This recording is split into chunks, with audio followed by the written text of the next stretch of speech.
Hey guys, welcome back to my channel, Wileen Living with Kendra. I am so excited that you decided to join me. Thank you so very much. So, yes, to get directly into the topic at hand, it is my trophy boyfriend. My money is his money, and his money is his money. All of it belongs to him.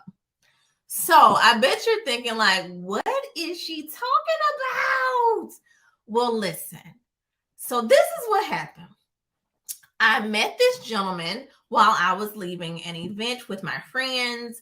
I'm walking to the garage, and then someone pulls beside me in their vehicle as I'm walking, just walking along. And I looked and he mouthed something like, and I'm like, I don't know what you're saying. I can't understand you. What are you talking about? So, by the way, I'm on the phone. I'm like, oh my God, mom, there's some creeper. Please do not hang up. I know, it's past 7 o'clock, but I just need you to stay on this phone. At least help me make it to the garage by staying on the phone. That's how you can help me, mom. And she's like, okay, I'm gonna stay on. She doesn't sound like that, guys. And I'm like, okay, thank you so much. So I'm kind of doing like a light jog at this point, right? And he cuts me off and he jumps out the car. And I'm like, oh my God, oh my God. He's like, excuse me, I don't mean to startle you, but I just had to get your attention. You couldn't hear me, please. Just hear me out. And I'm like, okay, I'm listening. You have my attention. What do you need? He was like, I see that you're on the phone. Please tell them that you'll be right with them. I just need to ask you something. I don't know if you're coming or going. Either way, I don't want you to do what you were going to do. And I'm like, what? He was like, I want to take you out and I want to take you out right now. And I'm like, I don't, I'm not following what you're saying right now. He's like, listen, I want to go out with you today, right now. I'm sorry, who are you on the phone with? Is that your boyfriend? I was like, no, this is my mom. So he's like, can you put on speakerphone? Please put on speaker. So of course, me without hesitation, because this can always become a good story to talk about with my mom. So I put her on speaker. He was like, Mom, I am here with your daughter. I'm sorry, what's your name? I'm like, Kendra. I am here with your daughter, Kendra. My name is blah, blah, blah, blah. My name is such and such and such and such. And I would like to take her out right now. And to make sure that she's comfortable and this is what I want to do. I want to text you my driver's license and a picture of my car tag. And my mom was like, okay, what's your name again? So again, he states the name, first and last. And she was like, okay, you can go ahead and send it. I'm still right there. And I'm like, okay, sir, let me have a moment with my mom. I'll be right back with you. And so my mom was like, Okay, he must be attractive because because he's pretty bold. I was like, yeah, he is. But either this is going to go extremely well or it's going to crash and burn fairly quickly. So he sends the information to my mom in due fashion, like he stated. And we proceed to go on about our night. We went out to eat. And I was like, oh, he was hilarious, as is everyone on the first outing. Funny, polite, I'll open your door.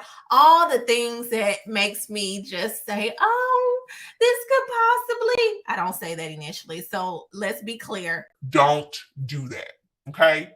Don't do not. So let me go back to the story. The first 5 outings were very good. No issues. I would let you know it started to kind of snowball after our fourth outing. So this is what happened.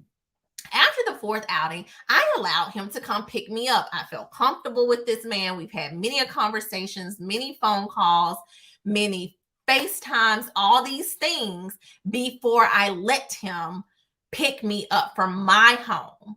So he picks me up. He makes a reference to the community, my house, the area in general, as he's traveling to pick me up. And I'm like, oh, thank you. I don't really like to go into depth about any of that because it's really not important at this point. So we proceed to go out. Great time as usual. However, guys, let me tell you, I didn't order dessert at the restaurant. Let us go to Wendy's. I want a Frosty. And he's like, okay.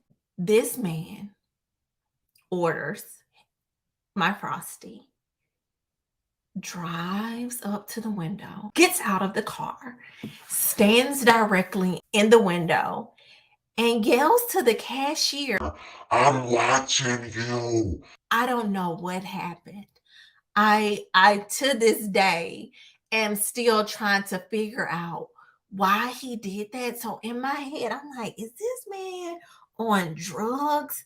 Because I don't understand what happened between the order and us driving to the window. Do you hear me? So I'm like, sweetie, it's okay. I don't even want anything. What happened? Are you okay? He was like, no, he caught an attitude with me when I was trying to order. And I'm like, okay, I didn't get that. But if that's the case, please, let's just drive. Oh, he was like, no, because I will be respected. You should have respected my authority.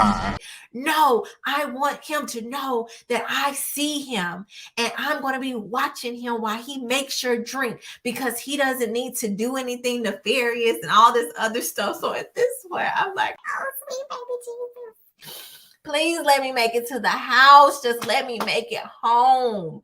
And me being me, this was the fourth outing. I told you things didn't go awry to the fifth.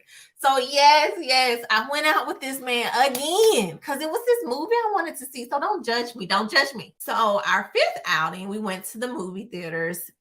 We saw this movie. I really wanted to go see it. And I'm like, okay, maybe that was an anomaly. No, it wasn't. It was a red flag to get out of there. But me, being me, I'm like, oh, it's okay. He was just having a bad night. It'll work out, right? So I'm like, oh, let me tell him I'm going to be out of pocket for a period of time because I'm going on this impromptu trip with my good girlfriend. So I'm like, hey, sweetie, I just want you to know I'll be out these dates because I'm going on this trip with such and such, and this is where we're going. This is the information, and you can drop me off at the airport, right? He was like, okay, I'll do just that.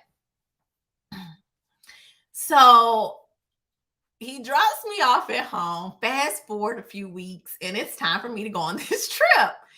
And he's like, I feel a certain type of way that you're going on this trip. And I'm not invited. I don't know who all is going to be there. I know you said you're going with this person. You said it was impromptu. What is going on? I don't feel comfortable. And I'm like, sir, we haven't even discussed any of that. We are dating now, but we haven't said if we're exclusive. We haven't talked about a relationship. All of that can be addressed when I get back from this trip because I don't want to be stressed right now. And this is a lot. This is a lot. So let's talk on the back end. When I tell you, I got off that flight, my phone was blowing up with messages, voicemails, all this stuff. And I'm like, dude, what is the problem? Well, I just feel like we have to be communicative. I didn't know certain things. I feel like this trip could have been, handled better, all this stuff. And then he proceeds to tell me, oh, I really wasn't mad. I just want to see how you handle conflict. And I'm like, dude, you are the epitome of someone who's looking for someone who's toxic. I'm not going to go back and forth with you arguing about something that really isn't a big deal. But since you say you're just joking, I'll let it slide. I shouldn't have let it slide. So fast forward, not even a full week, this man's tire goes out. And he has a type of car that has low pressure tires, and they can be very expensive to replace. And also, if you ride not even for a period of time, it doesn't have to be a long period of time, you can eventually mess up the rim. So lo and behold, he gets the estimate of how much it costs to replace this tire, and he's going off. And I'm like, okay, this is what they tell you at the dealership when you're purchasing these cars. You know, this is the average cost for certain things, repairs, tires. Like, you research that, you look all of that up, and if you can't afford it, you don't get that type of car. That's what you need to realize. He's like, you know what? I feel as though if you hadn't gone on your trip, you would be more than willing to help me pay for said tire replacement. And I was like, wait, I'm sorry. How does my trip have anything to do with your responsibilities? That car is not mine, it's yours. So I don't understand how me going on a trip has anything to do with you paying or any service that's required on your vehicle. He's like, oh no, I was just joking. I just wanted to see what you were going to say.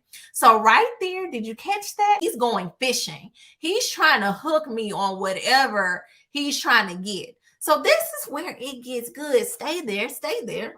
Hold on with me. I'm getting there. He said, I see right now, gone are the times when men can come home, a hot dinner is ready. Long gone are the times when he can be in bed and his significant other kiss him and say, all right, honey, I'm off to work. You just rest up. And I said, what? Wait a minute. Okay. All right. I'm sorry. You're saying long gone are the times when the wife is headed off to work and he's in bed sleep. I don't know what times he was talking about, because he was older. But I got to thinking, I said, sir, let me tell you something.